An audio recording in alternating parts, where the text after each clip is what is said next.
Grand Paris, Caroline Brun sur BFM Business.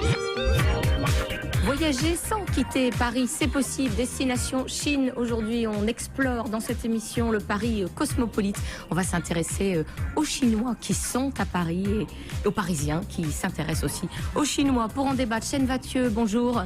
Bonjour. Vous êtes secrétaire national de l'UMP en charge de l'Asie, vous êtes producteur, vous êtes d'origine sino-cambodgienne et vous êtes français, bien sûr. Donatien Schramm, bonjour. Bonjour. Vous êtes un spécialiste de la Chine à Paris, une figure de Belleville, ça fait 22 ans que vous y êtes. Et vous êtes le président de l'association Chinois de France, Français de Chine. Anthony Fong, bonjour. Vous êtes le fondateur de la galerie A2Z Art Gallery à Ivry, tout près donc d'ici. Et Emmanuel Linco, bonjour. Bonjour. Vous êtes le directeur de la chaire d'études chinoises contemporaines à l'Institut catholique de Paris. Alors on va commencer avec Donatien Schramm, parce qu'évidemment, à partir de ce week-end, à partir de dimanche et pendant quelques jours, on va avoir les festivités du Nouvel An chinois. Ça nous permet tous les ans de faire un zoom sur cet événement incroyable qui met Paris aux couleurs de la Chine. Alors c'est l'année du serpent, ça veut dire quoi ? C'est l'année du serpent, c'est un signe, comme tous les signes de l'astrologie chinoise, qui a ses bons côtés et ses mauvais côtés. Chez nous en France, le serpent, c'est perfide, c'est méchant, c'est pas bien. Chez les Chinois, pas du tout. Les animaux n'ont pas du tout la mauvaise presse qu'ils peuvent avoir chez nous. Et le serpent, c'est comme un petit dragon. Donc il a les qualités, on va dire, du dragon. D'ailleurs, dans certaines légendes chinoises, on l'appelle le petit dragon, puisqu'il suivait le dragon quand il est entré dans la maison de l'empereur. Voilà, donc on peut dire que c'est un bon signe pour ceux qui sont du serpent notamment, bien sûr, et pour les autres, ça serait pas une mauvaise année. Chen Vathieu, c'est une manière pour les Parisiens de redécouvrir qu'il y a beaucoup de Chinois à Paris, chaque fois ? Je pense que oui, d'abord la communauté asiatique en France est assez conséquente. Nous sommes là depuis une trentaine d'années et que voilà, cette communauté est aujourd'hui totalement biculturelle. Elle fait partie de la communauté nationale, mais elle a gardé aussi ses racines, ses habitudes un petit peu. Et le Nouvel An chinois, c'est une fête surtout, une fête familiale. C'est l'opportunité pour nous de nous revoir parce qu'aujourd'hui, la vie fait que on se disperse un petit peu, les différents membres de la famille, donc c'est toujours un bonheur de nous retrouver à un moment un petit peu clé. Un moment clé. Alors justement, vous parliez de biculturalisme. On est allé demander, c'est notre reporter de BFM TV, Marion Ruot, qui est allé à la rencontre des habitants du quartier chinois de Belleville et qui leur a demandé quel était l'apport des Chinois au quartier. Regardez. Ce qui est intéressant, c'est que c'est multiculturel. Donc ces personnes ont nous apporté, il faut qu'on se connaisse mutuellement. Tout le monde va dans un sens, dans l'autre, ça bouge. Et puis il n'y a pas d'anicroche entre les uns et les autres. Et puis parfois on peut se retrouver assis l'un de l'autre. Et puis on échange. Malheureusement pas toujours plus qu'on ne voudrait les uns les autres, certainement. Un de ces 4 matins, il faudra que je me mette aux baguettes parce que je suis récalcitrant aux baguettes. Je préfère manger avec la fourchette. Et ce que je me dis, c'est que je mangerai avec les baguettes quand je serai dans les pays asiatiques. La culture chinoise, pour moi, à Paris, je remarque à chaque fois que je remonte la rue de Belleville, qu'elle grignote de plus en plus la rue de Belleville. J'ai habité dans le 13e aussi, donc je connais un petit peu. Mais j'ai l'impression je sais pas, que ça se mélange de plus en plus avec la culture française. Je remarquais d'ailleurs dans la rue de Belleville qu'il y a de plus en plus de commerces chinois qui semblent s'adresser aux Occidentaux. Des trucs écrits en français, en anglais. Donc je sais pas, j'ai l'impression que ça commence à se mélanger un peu. Et comme je fête mon anniversaire demain avec des amis, je m'étais dit que j'allais mélanger les deux. J'allais peut-être faire une espèce de fête du tête un peu en avance avec quelques décorations que j'irai chercher ici. Bien que c'est leur nouvel an à eux et donc il faut pas perdre l'occasion de faire la fête. Donc nous on se dit que c'est le nouvel an aussi, donc on vient faire des petits achats pour manger un peu comme eux. Et puis en plus je trouve que c'est un beau symbole cette année puisque c'est l'année du serpent. Donc le serpent qui fait sa mue, donc ça doit être une année calme par rapport au dragon de l'année dernière. Donc voilà, c'est une occasion de faire la fête et puis de se dire que il faut d'autres valeurs et qui sont aussi sympas. Donc on a envie de participer à ça et de se dire on va faire peau neuve aussi. Emmanuel Linco, alors il y a une communauté chinoise, il y a des communautés chinoises Paris? Il faut toujours conjuguer le phénomène chinois au pluriel. Et c'est un phénomène très ancien d'un point de vue des diasporas installés dans notre pays, en métropole. Cela remonte à la Première Guerre mondiale, car il ne faut pas oublier l'effort considérable de coolies qui avait été introduit par les autorités françaises et britanniques pendant le premier conflit mondial. Et un très grand nombre de ces Chinois sont restés et sont à l'origine du fameux triangle de Choisy. Et puis, ça s'est développé surtout après les années 70, suite à un certain nombre d'événements politiques et notamment liés aux crises qu'a connues l'Asie du Sud-Est. Donc, nombre de Chinois du Cambodge, du Laos se sont installés. Mais on a des populations très diverses sur le plan géographique, y compris maintenant des Chinois qui viennent de Wenzhou, donc du continent chinois proprement dit, ou plus récemment encore des Chinois du nord-est, donc à la frontière nord-coréenne, et des femmes en grand nombre en particulier. Oui, il ne faut jamais oublier que la Chine, c'est quand même très grand, et donc on en parle comme s'il y avait une unicité. Hein. Vous êtes d'accord? 17 fois et demi la France. Hein. Voilà. Alors, la diversité chinoise est aussi diverse que la France, multipliée par 17 fois et demi, vous voyez. Donc, Donatien Schramm, est-ce qu'il y a beaucoup de malentendus des Français à l'égard des Chinois? Est-ce que c'est en train de s'estomper là, le reportage nous disait tout va bien, ils veulent faire la fête. Les malentendus, il y en a énormément, bien sûr. Il y a tous les a priori favorables ou défavorables. Vous savez bien que les Chinois sont gentils, ne causent pas de problème, mais en même temps, ils ne disent pas bonjour et ils crachent par terre. Vous voyez, on a parfois les deux dans la même phrase. On peut avoir tout sur les Chinois, on peut tout dire sur les Chinois. Ils sont souvent considérés comme un peu mystérieux, ne s'intégrant pas bien, n'essayant pas d'aller vers les autres. Mais tout ça, c'est vrai et faux à la fois. Parce que les Chinois sont aussi divers qu'on peut le penser. D'abord parce qu'ils ne viennent pas tous du même endroit en Chine. Certains ne viennent d'ailleurs pas de Chine. On en a des exemples ici, voilà. Oui. Et puis on a aussi des gens qui sont arrivés il y a très longtemps. Mes beaux-parents sont arrivés il y a 59 ans en France, vous voyez. Donc eux, ils sont peut-être plus intégrés, d'ailleurs ils ont la nationalité française, que ceux qui viennent d'arriver maintenant et qui ne parlent pas du tout français. Donc il y a une grande diversité dans le monde chinois, il y a des communautés chinoises, comme le disait Emmanuel tout à l'heure. Il ne faut pas parler du chinois ou le chinois, il faut parler des Chinois, et donc avec beaucoup de différences. Mathieu? Oui, d'une façon générale, je crois que l'intégration des Français d'origine chinoise ou des Chinois de France se déroule plutôt bien, parce que nous portons en nous des valeurs principales, traditionnelles, qui sont le travail, l'autorité. Donc aujourd'hui, nous vivons finalement une espèce de cycle de rattrapage social, puisque la plupart d'entre nous sont arrivés presque nus.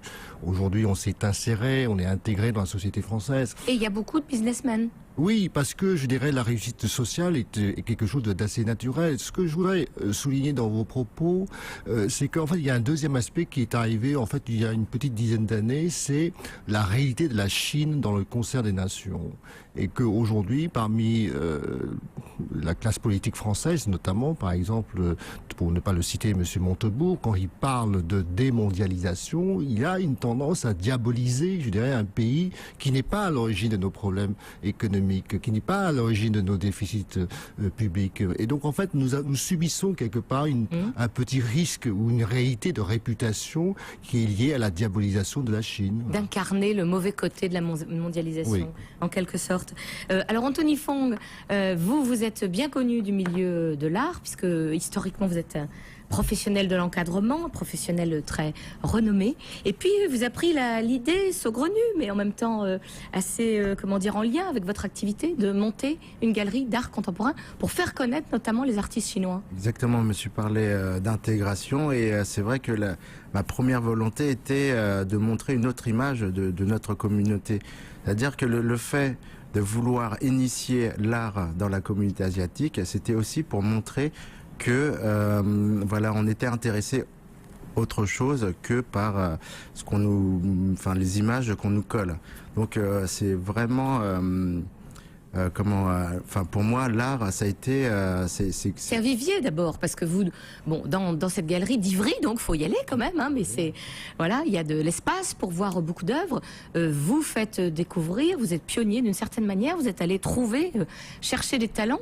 Alors il y en a, vous avez fait un vernissage il y a quelques jours d'une exposition actuelle, vous nous avez montré un Chinois de Toulouse, qui a même l'accent du Sud-Ouest, c'est extraordinaire. Exactement, c'est un peu particulier d'entendre et l'accent chinois et l'accent toulousain.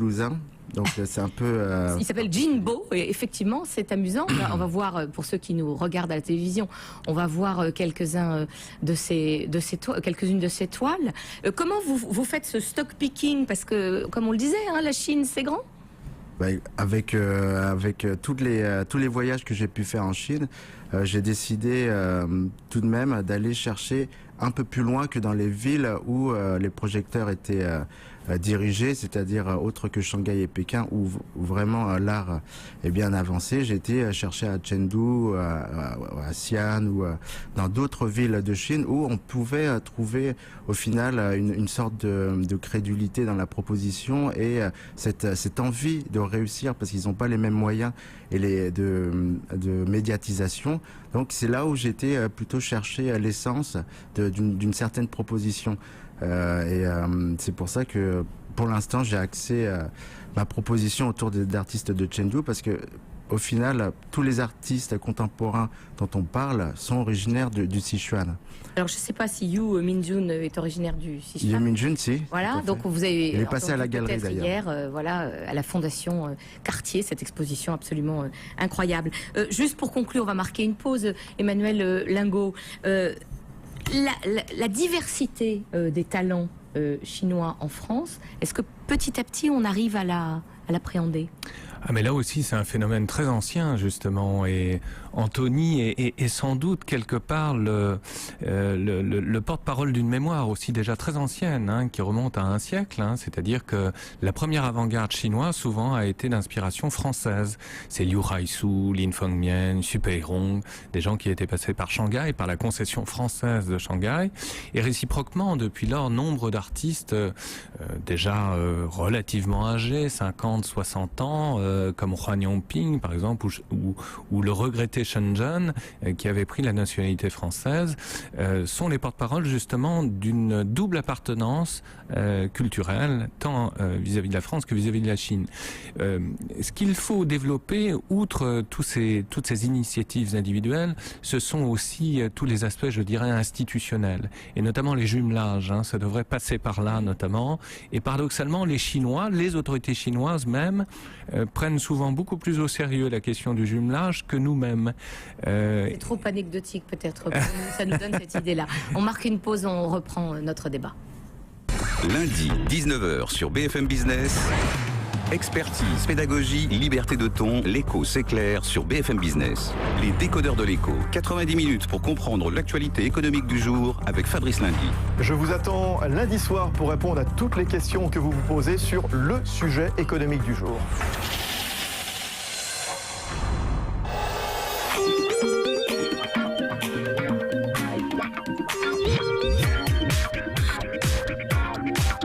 Tous les débats qui agitent la capitale sont sur BFM Business. Grand Paris avec Caroline Brun.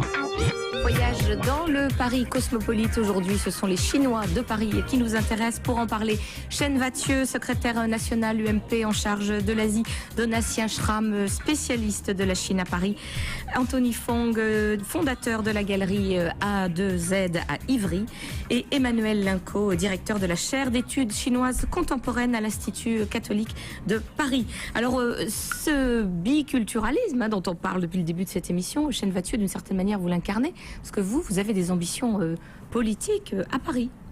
Oui, je pense que nous sommes en train de finir l'étape du rattrapage. Donc commence celle de la respectabilité. Et je pense que nous savons délivrer de la performance, nous savons contribuer à la croissance française. Maintenant, il faut qu'on comprenne comment fonctionne la République, comment fonctionne la société française.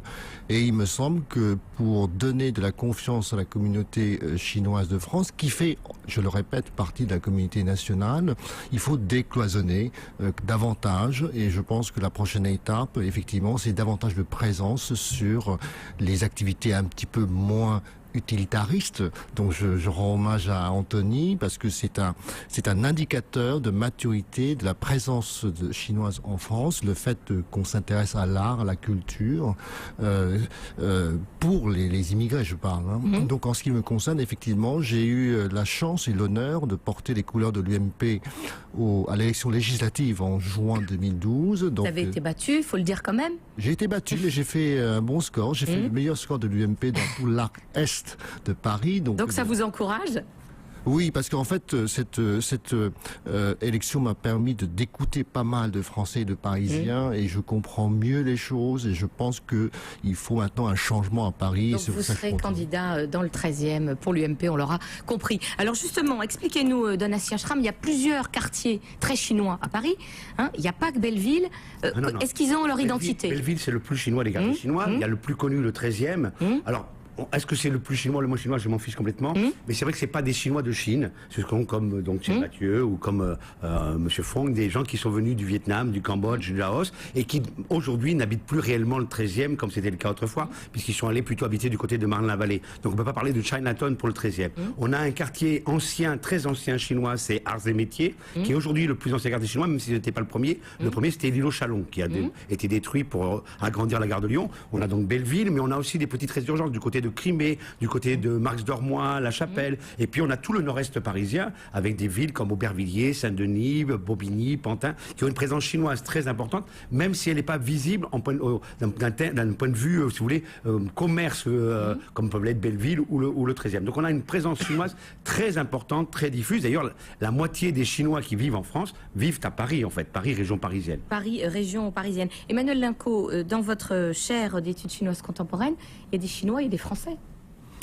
Il y a oui, il y a des Africains, etc. Enfin, je veux dire, on ne peut plus parler non plus en termes d'appartenance territoriale. Hein. Tout cela est complètement dépassé. C'est-à-dire qu'on est dans la globalisation, on est dans la mixité sociale, culturelle. Je suis allé récemment au Brésil, j'ai été frappé par le degré d'ouverture justement de la société brésilienne, y compris vis-à-vis des diasporas chinoises et asiatiques en général. Hein. Et donc, le fait que la société française puisse, à travers un exemple comme celui de Chon Vathieu, se prononcer davantage en faveur d'une reconnaissance de ces minorités visibles, comme on le disait pudiquement, cela est très important parce qu'effectivement, ce sont des gens qui travaillent, ce sont des gens qui sont là depuis parfois plusieurs générations et qui ont réellement un plus à apporter, notamment à une société française en crise d'un point de vue économique, notamment en tant que go-between entre l'Asie et la France précisément. Alors, j'ai une question pour Anthony Fong. Il y a un livre très amusant qui d'ailleurs marche très bien, même si le titre était étonnant, qui s'appelle « Ce que pense un Chinois quand il regarde Mona Lisa ». Et c'est paru aux éditions Talendier. Et ça nous montre au fond les différences culturelles. C'est-à-dire que quand on regarde la Joconde et qu'on est chinois, il paraît qu'on voit pas du tout la même chose parce qu'on n'a pas les mêmes représentations esthétiques, intellectuelles que quand on est un Français, un occidental. Je pense que dans le cas de la Mona Lisa, qui est quand même une œuvre mondialement connue, à mon avis, il s'agit plutôt d'un phénomène de mimétisme où on va voir de l'art pour s'approprier une certaine image par rapport à son évolution et par rapport à sa place dans la société. Et la Mona Lisa, c'est quand même un monument de l'art qui est situé à Paris. Donc lorsqu'on vient visiter Paris, il faut revenir avec la photo de la Tour Eiffel et la photo de la Mona Lisa, c'est incontournable. Pour se dire que voilà, on a été avoir de la culture. Maintenant, il faut comprendre que par rapport à cette communauté de touristes qui viennent à Paris donc les Chinois du continent, ils ont une approche de l'art vraiment différente où ils ont envie de voir des choses, sauf qu'il y a une telle proposition, une surabondance depuis que le marché de l'art, le marché des artistes chinois a émergé, on va dire, explosé même par rapport au prix. Beaucoup de gens voient cette situation comme une évolution sociale. Lorsqu'on va voir de l'art, c'est parce que on progresse. Mais c'est encore un phénomène de mimétisme. Moi, je suis là justement pour essayer de leur expliquer le pourquoi du comment ou leur donner des clés de lecture du moment. Alors, donnez-nous vos 3 artistes préférés du moment. Chinois ou Chinois, bien sûr. Écoutez, c'est mon voisin. On parlait de Huang Yongping, par exemple, Yang Peming, et un artiste qu'on connaît pas beaucoup, malheureusement, Zhang Dali, qui était l'un de mes artistes vraiment qui est préféré, puisque c'est lui qui m'a fait comprendre et voir l'art différemment. Donatien Schramm, pardon. Est-ce qu'il y a aussi une influence des Français sur les Chinois ? Est-ce que depuis cette implantation très longue maintenant Oui, heureusement d'ailleurs. Heureusement, parce que les Chinois ne vivent pas en autarcie, contrairement à ce qui se passe. La preuve, moi je suis marié avec une Chinoise, vous voyez, française d'origine chinoise. Donc ils ne sont pas fermés. Pourquoi ils seraient fermés? Les Chinois peuvent être aussi ouverts que le sont les Français. Vous savez, les Français, c'est pas moi qui le dis, c'est un rapport qui a été donné à Jean-Marc Ayrault aujourd'hui. Les Français aiment bien les étrangers quand ce sont des touristes, dit le rapport. Voilà. Donc les Français sont pas mieux que les autres, ils sont pas beaucoup plus ouverts que les autres, contrairement à l'image qu'ils veulent donner. Et ben pourquoi les Chinois seraient différents? Les Chinois sont comme les autres. Ils peuvent être très ouverts, très fermés. Et les Chinois sont aussi influencés par, bien sûr, par ce qu'ils voient par ailleurs. Je rappelle qu'il y a des artistes chinois, Tai Sitier par exemple, qui font continuellement référence à la France. Gao Xintian, et la nationalité française, a eu le prix Nobel de littérature pour la France. François Chang est membre de l'Académie française. Vous voyez que les Chinois sont aussi influencés par la France et la culture française. Chen Vathieu, il y a un embourgeoisement, pas seulement culturel? Les Chinois de Paris? Je pense que les Chinois ne sont pas du tout communautaires. Et je trouve que ce qui est très encourageant dans l'évolution de la société chinoise en France, c'est les couples mixtes. Et je crois qu'il y a des mariages mixtes un peu partout, et ce sont des mariages assez conséquents. Donc ce qui fait que je suis vraiment tout à fait optimiste quant à l'évolution future, et je pense qu'en fait il y a un apport réciproque. Et ce que nous on a appris, en tout cas personnellement, ce dont j'ai eu accès, c'est les grands principes de la République, notamment la liberté. Aujourd'hui, ici, on a le luxe d'avoir la liberté de penser, la liberté d'expression, et je crois que c'est un luxe qui aujourd'hui n'est plus négociable pour tout Chinois ou non Chinois qui aurait vécu un petit peu en France, et je crois que ça, c'est vraiment un vrai apport à la civilisation chinoise. Merci. Oui, juste un petit mot. on finit avec vous. On parle d'ouverture, le frein à l'ouverture, c'est les papiers. Aujourd'hui, il y a un grand nombre de Chinois en France qui n'a pas encore de papier. Et ça, c'est un véritable frein à l'ouverture parce que c'est un frein à trouver un vrai travail, à trouver un logement. Un débat. Oui, c'est un autre débat, mais c'est aussi un vrai problème qu'il faut préposer un jour. Bien entendu. Merci Donatien Schramm. Merci à tous les quatre. On marque une pause. Lundi, on parlera de sujets polémiques. Notamment, on va revenir sur les salles de shoot et puis sur la fin des illuminations dans la ville lumière. C'est le développement durable qui nous y convie, mais cela ne fait pas l'unanimité. Tout de suite, toute l'équipe d'Intégral Bourse. BFM Business, numéro 1 sur l'économie.